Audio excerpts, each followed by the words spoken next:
Alors avant d'étudier les courbes paramétrées, on va d'abord commencer par étudier les graphes de fonctions. Donc on nous demande d'étudier les propriétés du graphe de cette fonction. Alors tout d'abord, on va commencer par définir un domaine d'étude. Alors, le domaine de définition de la fonction, elle est clairement définie partout, elle est définie sur R. Par contre, on ne va pas avoir besoin de l'étudier sur R tout entier. En effet, on remarque que les fonctions sinus et cosinus sont 2π périodiques, donc f est aussi 2π périodique. Donc en fait, il suffit de l'étudier seulement sur un intervalle de longueur 2π, et puis ensuite, par translation, on aura le graphe de la fonction partout. Alors, on peut prendre n'importe quel intervalle de longueur 2π. On va faire une étude, par exemple, sur l'intervalle -π plus π. Et ensuite, comme je vous ai dit, par translation, on obtiendra le graphe partout. Alors, on peut encore restreindre l'intervalle d'étude.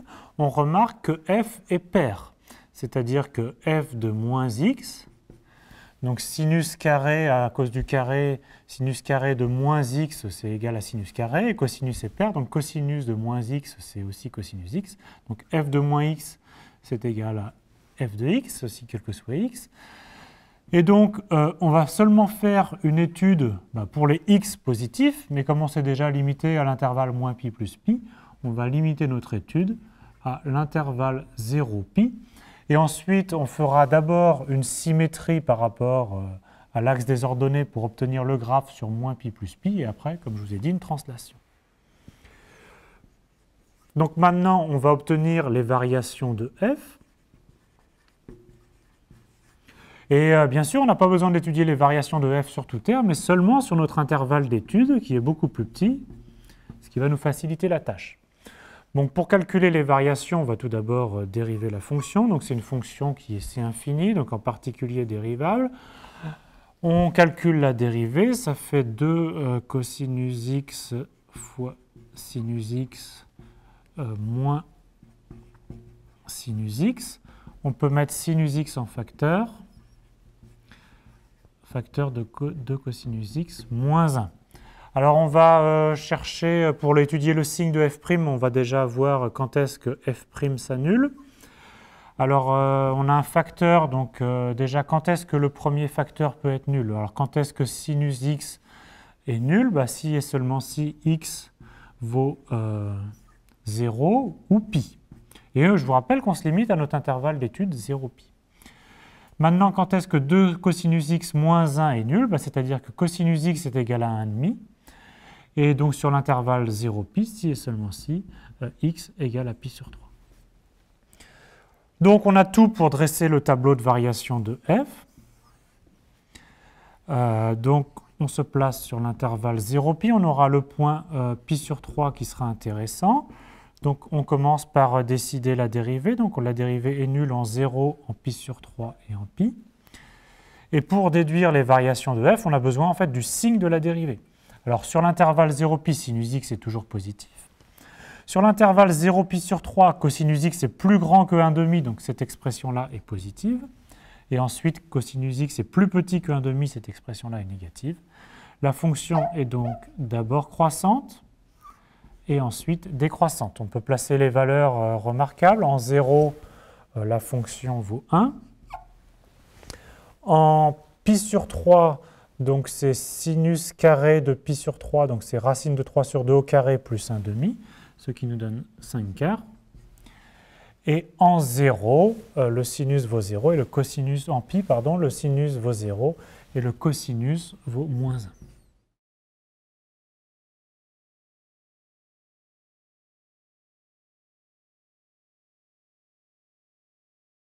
On souhaite en savoir un petit peu plus sur le graphe de la fonction et en particulier sur une étude locale autour du point d'abscisse x égale à 0. Tout d'abord, on sait qu'en x égale à 0, on sait que f de 0, c'est donc sinus carré 0 plus cosinus 0, c'est égal à 1. Donc on a le point M0 qui est le point d'abscisse 0 d'ordonnée 1 qui appartient au graphe de notre fonction. Donc voici ce point. Mais on a aussi calculé la dérivée de f et on a vu que f' de 0 est égal à 0.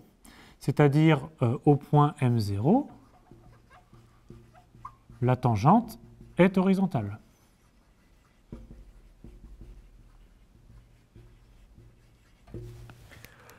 Donc on sait qu'en ce point, on va avoir une tangente horizontale.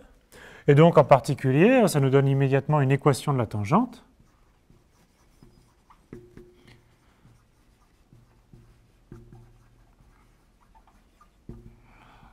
Y est égal à 1.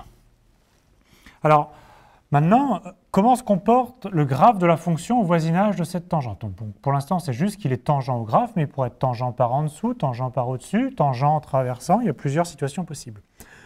Pour faire une étude locale, on va étudier l'expression f de x moins y, c'est-à-dire l'équation de notre fonction f moins l'équation de la tangente.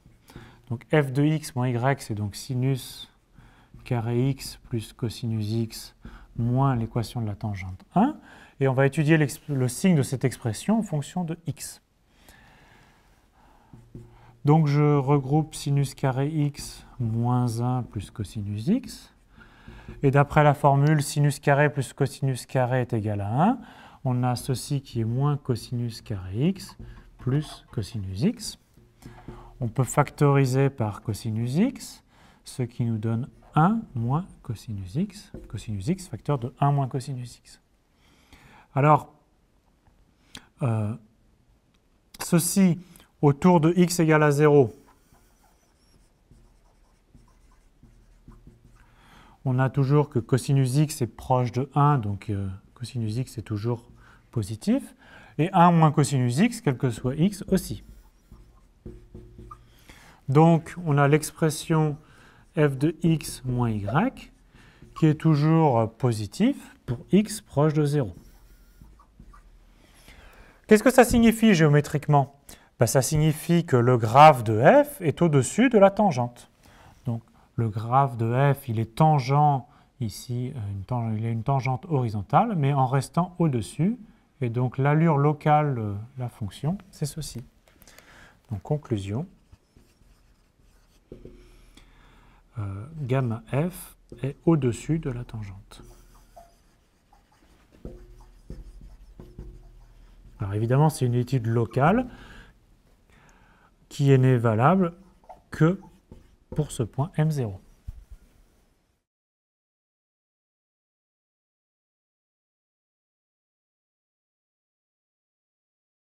Alors construisons ensemble le graphe de la fonction f.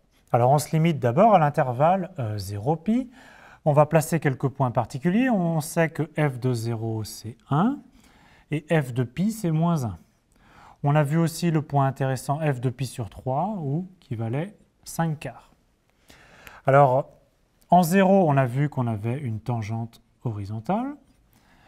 On a vu aussi qu'en π sur 3 la dérivée s'annulait, donc on a aussi une tangente horizontale. Et même chose en π.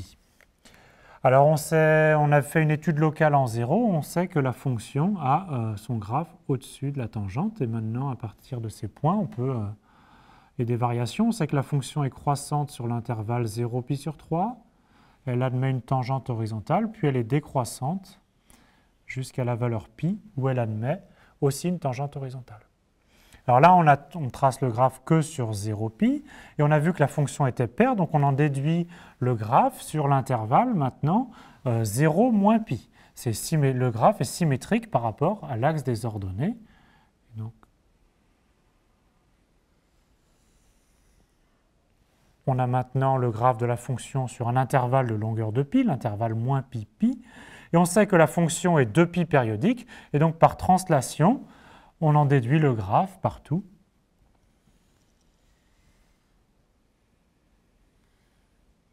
Etc. Et ça continue comme ça, à droite et à gauche.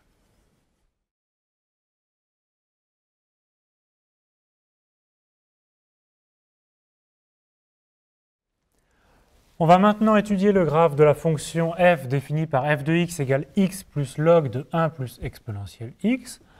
Alors tout d'abord, il n'y a pas de... Elle est définie sur R, mais il n'y a pas de symétrie ou de périodicité à remarquer.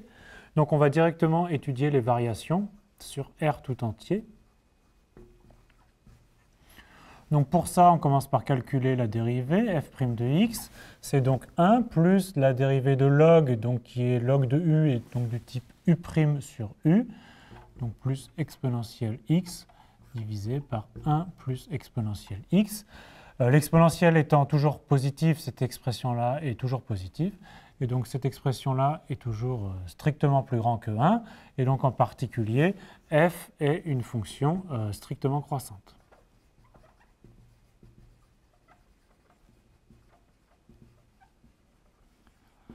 Alors maintenant, on va étudier les asymptotes. Alors on va voir s'il existe une asymptote lorsque x tend vers plus l'infini. Alors on remarque tout d'abord que lorsque x tend vers plus l'infini, on a cette expression-là qui tend vers plus l'infini, et puis comme l'exponentielle tend vers plus l'infini, le logarithme aussi, donc f de x tend vers plus l'infini. Pour savoir s'il existe une asymptote, on étudie l'expression f de x sur x. On voit si elle admet une limite finie.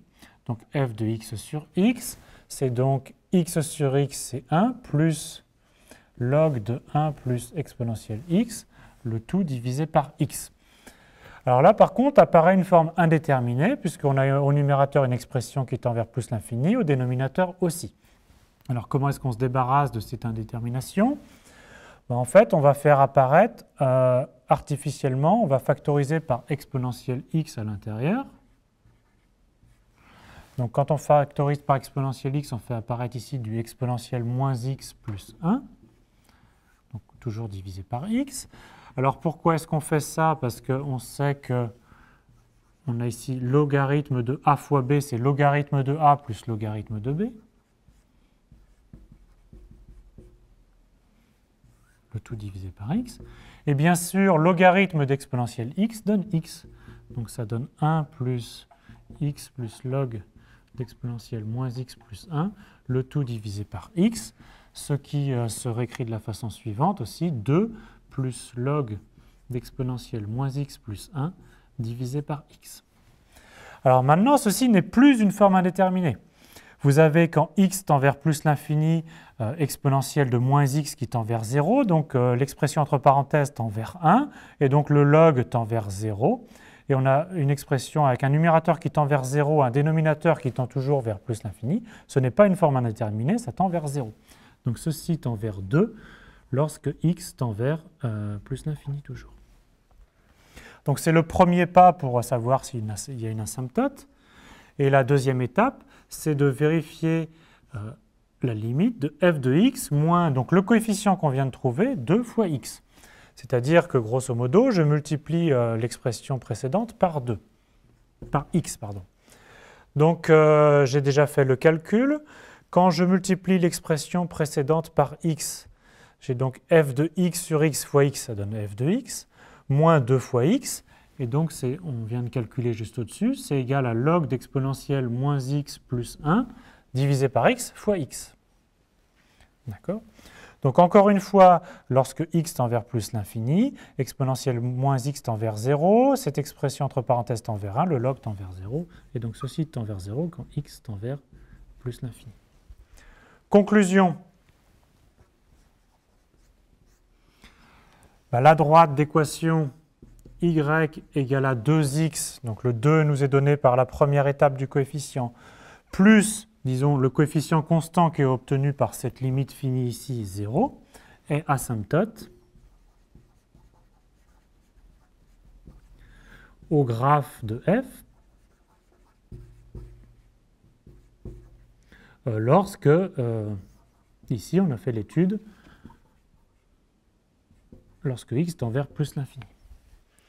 Alors, on peut non seulement calculer l'asymptote, mais voir la position du graphe par rapport à l'asymptote. On voit que lorsque x tend vers plus l'infini, cette expression exponentielle moins x plus 1 est strictement plus grande que 1, parce que l'exponentielle est toujours positive. Et donc le log est toujours positif. Et donc f de x par rapport à son asymptote, f de x moins 2x est toujours positif. Ça veut dire que f est toujours, le graphe de f est au-dessus de l'asymptote.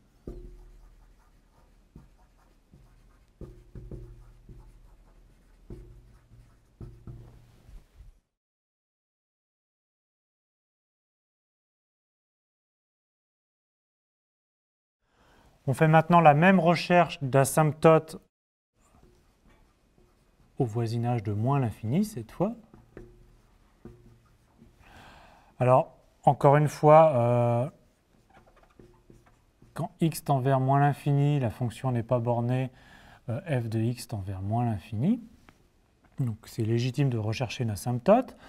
Pour la recherche d'une asymptote, on étudie le quotient f de x sur x, ici qui est donc 1 plus log de 1 plus exponentielle x sur x. Alors la situation est différente parce que x tend vers ici cette fois moins l'infini, donc exponentielle de x tend vers 0. Donc le log de cette expression tend vers 0. Et 0 divisé par moins l'infini n'est pas une forme indéterminée. Ceci tend vers 1 lorsque x tend vers moins l'infini. Donc maintenant, pour savoir s'il y a vraiment une asymptote, on étudie l'expression f de x moins une fois x, c'est-à-dire que moralement on multiplie par x l'expression précédente. F de x moins une fois x, alors on le voit directement, ça nous donne log de 1 plus exponentielle x. Et on veut savoir si ceci a une limite finie lorsque x tend vers moins l'infini. C'est pour la même raison qu'au-dessus, ça tend vers 0 quand x tend vers moins l'infini. Donc conclusion, la première conclusion c'est que la droite d'équation y égale à 1 fois x plus 0, donc la droite d'équation y égale x, est asymptote à la courbe. Au voisinage, bien sûr, toujours ici, de moins l'infini. Et on peut encore une fois étudier la position du graphe par rapport à l'asymptote. Pour ça, c'est toujours l'étude du signe de l'expression f de x moins y, c'est-à-dire ici f de x, c'est cette expression-là, moins y, c'est l'équation ici et x, donc ça nous donne l'expression de log de 1 plus exponentielle moins x. Le signe de ceci, l'exponentielle étant toujours positif, ceci est toujours plus grand que 1, donc le log de quelque chose de plus grand que 1 est strictement positif. Ça signifie que le graphe de notre fonction est au-dessus de l'asymptote.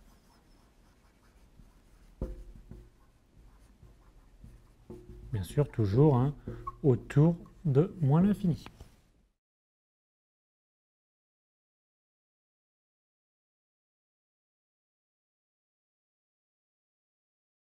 On veut maintenant étudier le comportement local de notre fonction f autour de 0. Donc on va calculer la tangente au point d'abscisse x égale 0 et la position du graphe par rapport à cette tangente. Alors, une façon très efficace de traiter ce genre de problème, c'est d'utiliser les développements limités. Donc on va faire le développement limité de f autour de x égale 0, et puis on va voir qu'ici, à l'ordre 2 suffit pour obtenir toutes les informations qu'on veut. Donc allons-y, on écrit que f de x est x plus log de 1 plus exponentielle x. Donc on a d'abord besoin de rappeler quel est le développement limité de exponentielle x autour de x égale à 0. Donc c'est 1 plus x2 sur factoriel 2, plus x3 sur factoriel 3, etc. Mais ici, on a juste besoin de l'ordre 2, donc plus un reste d'ordre 2. Donc je remplace, ça donne x plus log de 1 qui vient d'ici, plus le 1 qui vient d'ici, x plus x2 sur 2, plus un reste, un petit o de x2. Alors, maintenant, on a besoin d'un développement limité d'un log. Alors la seule formule qu'on connaisse, c'est log de 1 plus u, avec u autour de 0. Le problème, c'est qu'ici, on a log de 2 plus quelque chose qui tend vers 0. Donc pour supprimer ce problème. On va mettre 2 en facteur. Donc on fait 2. Facteur de quoi? Facteur de 1, plus, pour pouvoir compenser ce qu'on a fait, x sur 2, ce qui redonne x, plus x2 sur 4, ce qui redonne x2 sur 2, plus ici petit o de x2, ici un petit o de x2 sur 2, si vous voulez, ça ne change rien. Alors, on a presque réglé notre problème. On a ici un log d'un produit, log de A fois B. C'est donc égal à log de A plus log de B.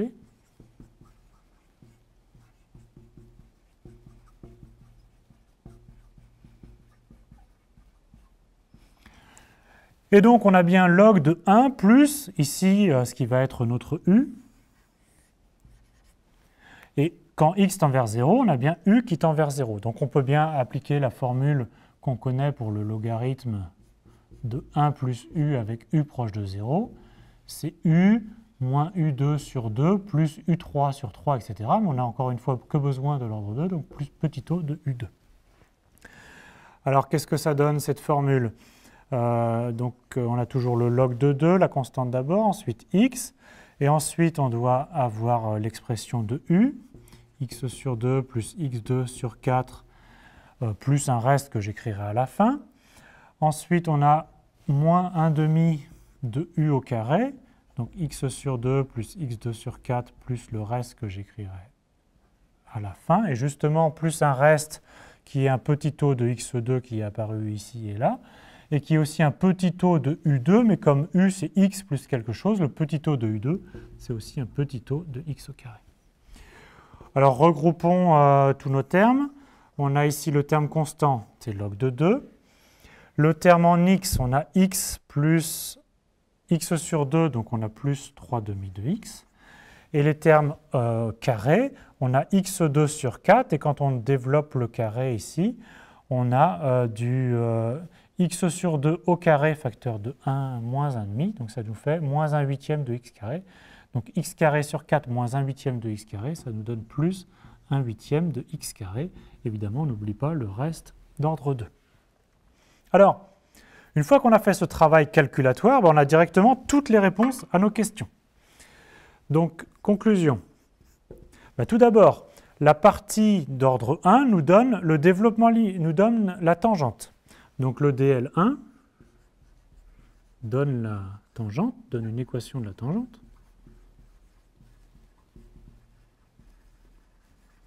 Et donc ici, une équation de la tangente, c'est quoi?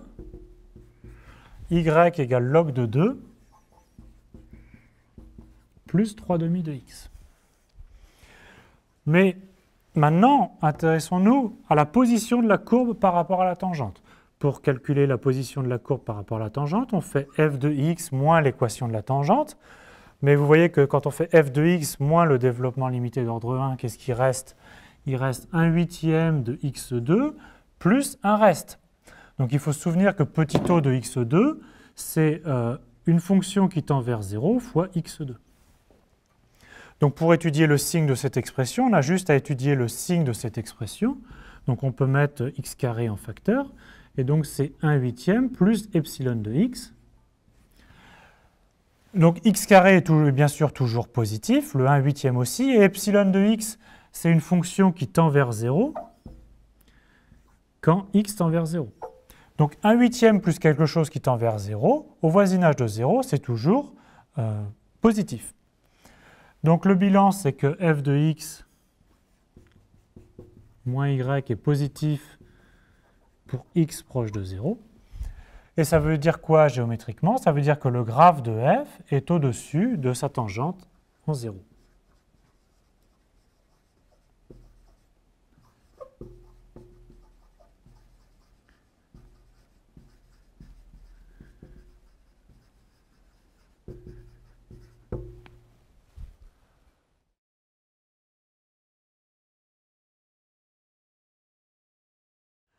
Alors nous avons tous les ingrédients pour construire le graphe de la fonction f. Donc on a vu qu'en plus l'infini, la droite d'équation y est égale à 2x est asymptote à la courbe. On a vu qu'en moins l'infini, la droite d'équation y égale à x est asymptote à la courbe. On a calculé la tangente en 0 et on a vu que son équation était donnée par y est égal à log de 2 plus 3 demi de x. Donc, ce qui signifie bien sûr qu'en particulier, en 0, la courbe passe par le point d'ordonnée log de 2. Et on a vu que dans tous les cas, le graphe de la courbe est au-dessus de l'asymptote, le graphe de la courbe est au-dessus de la tangente et encore au-dessus de l'asymptote. Donc maintenant, on peut dessiner la courbe. Donc on a une asymptote ici, on a une tangente ici et encore une asymptote ici.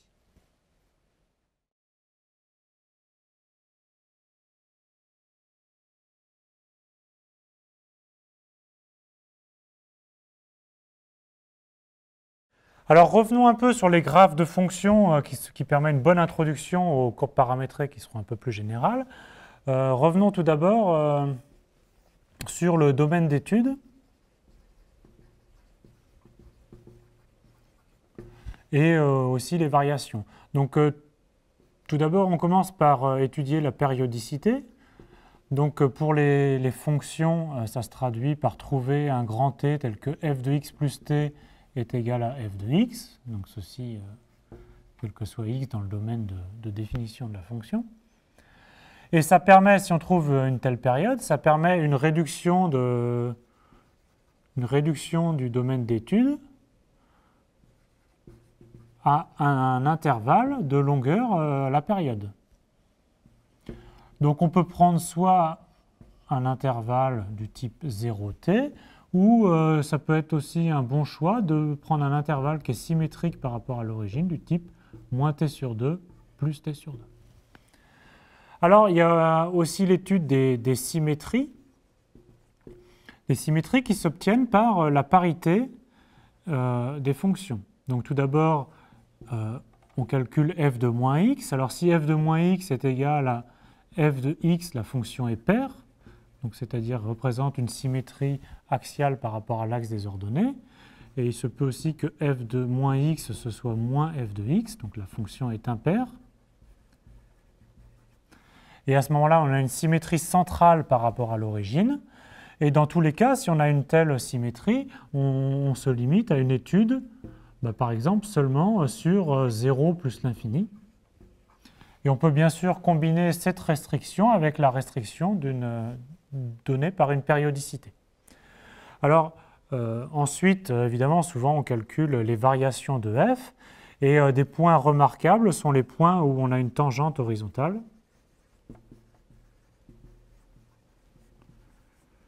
Et qu'on obtient par l'équation f' de x égale à 0.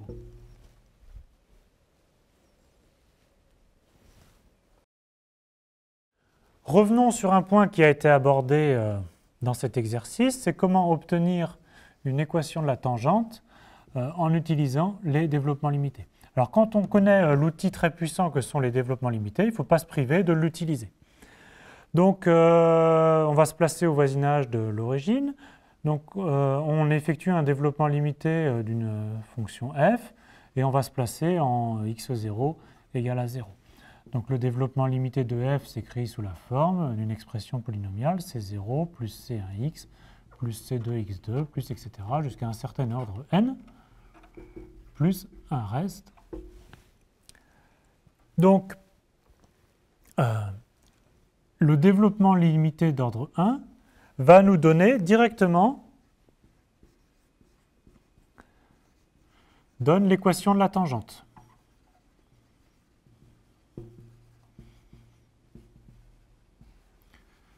Donc l'équation de la tangente se lit directement sur les deux premiers termes, C0 plus C1x.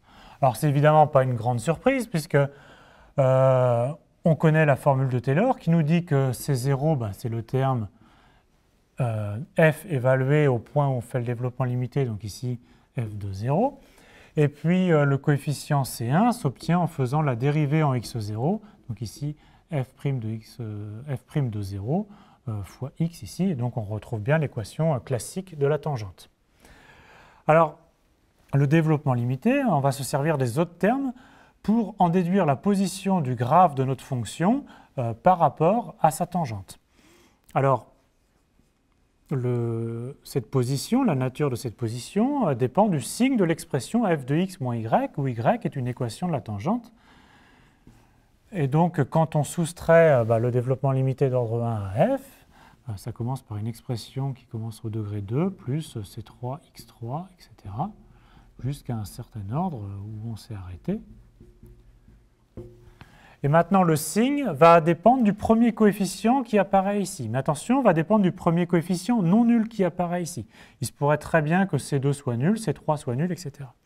Donc je vais appeler CK le premier coefficient non nul qui apparaît ici.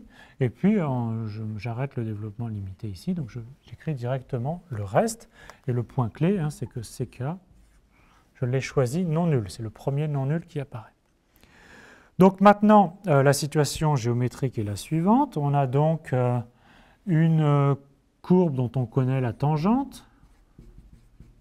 Et on veut savoir comment se situe le graphe de la courbe en fonction de cette tangente. Donc le premier cas, c'est le cas où petit k est pair. Le cas où petit k est pair, alors regardez l'expression f de x moins y. Quand x est négatif ou x est positif, le signe de x puissance k ne change pas. Par exemple, pour k égale 2, x carré est toujours positif. Donc admettons que ck soit positif pour notre dessin. Ça signifie que f de x moins y est tout le temps positif autour du voisinage de l'origine. Donc ça veut dire que le graphe de la fonction, ici, ça c'est pour x égale à 0, est situé au-dessus de sa tangente. Si k est impair, alors on a toujours la même équation de tangente.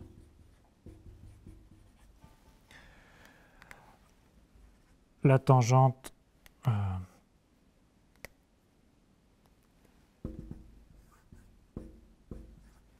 au point d'abscisse 0. Par contre, prenons toujours ck positif, mais k est cette fois impair. Donc quand x va être négatif, x puissance k va être négatif. Par contre, quand x bascule dans les positifs, x puissance k va être positif. Donc la courbe va être ici, dans le cas où ck est positif, tout d'abord, elle va être en dessous de la tangente, ensuite au-dessus de la tangente, et bien sûr, elle est tangente en 0. Donc on a ici ce type de point qui va être un point d'inflexion.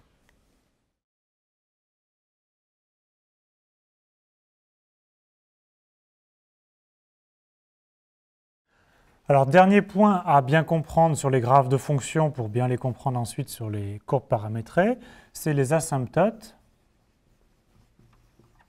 Alors ici, quand x tend vers plus l'infini, par exemple. Donc l'idée est la suivante, c'est-à-dire qu'on a un graphe de fonction et on veut savoir s'il existe une droite d'équation ax plus b telle que, grosso modo, moralement, le graphe de la fonction tende vers cette droite. Donc la première condition, tout d'abord, c'est que f de x doit tendre vers plus ou moins l'infini quand x tend vers plus l'infini. Donc on va parler d'asymptote oblique ici. Et on dira que la droite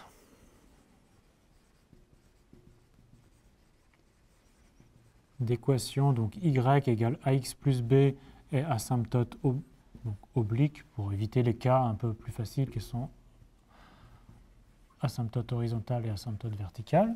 Si, alors on a deux conditions. Donc tout d'abord, comment est-ce qu'on calcule ces coefficients a et b? On calcule le quotient f de x sur x, et ceci doit tendre vers une limite, donc ici je me suis placé au voisinage de plus l'infini, doit tendre vers une limite finie petit a. Et pour éviter le cas des asymptotes horizontales, je vais dire une limite finie non nulle. Donc on a cette première condition qui nous donne le coefficient petit a. Donc on calcule cette limite, on vérifie s'il y a une limite finie, on appelle cette limite finie petit a. Et donc on a, disons, le coefficient directeur de ce qui va être l'asymptote. Mais attention, il y a une deuxième condition, c'est que maintenant, on va calculer l'expression f de x moins a fois x, où le a, c'est celui qu'on vient de calculer dans la limite juste au-dessus. Et ceci, quand vous faites f de x moins ax, il faut que ça tende vers une limite finie b. Toujours quand x tend vers plus l'infini.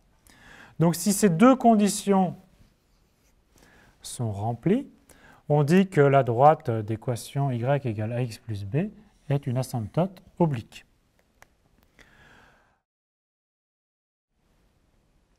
Maintenant, si vous avez une asymptote oblique, vous voulez savoir aussi est-ce que le graphe de f il est au-dessus, en dessous, ou est-ce qu'il oscille autour de l'asymptote. La position du graphe vis-à-vis de cette asymptote s'obtient en étudiant le signe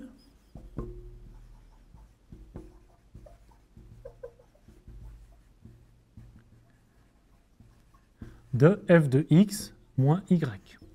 Donc vous étudiez le signe. Si le signe est toujours positif pour x proche de l'infini, vous êtes au-dessus. S'il est tout le temps négatif, vous êtes en dessous. Mais attention, il peut y avoir des positions où ça oscille sur l'asymptote et où il n'y a pas une nature exacte. Alors ça, c'est la façon de le faire à la main. Vous pouvez aussi utiliser les développements asymptotiques, autrement dit les développements limités en plus l'infini, pour obtenir directement une équation de l'asymptote et la position du graphe par rapport à cette asymptote.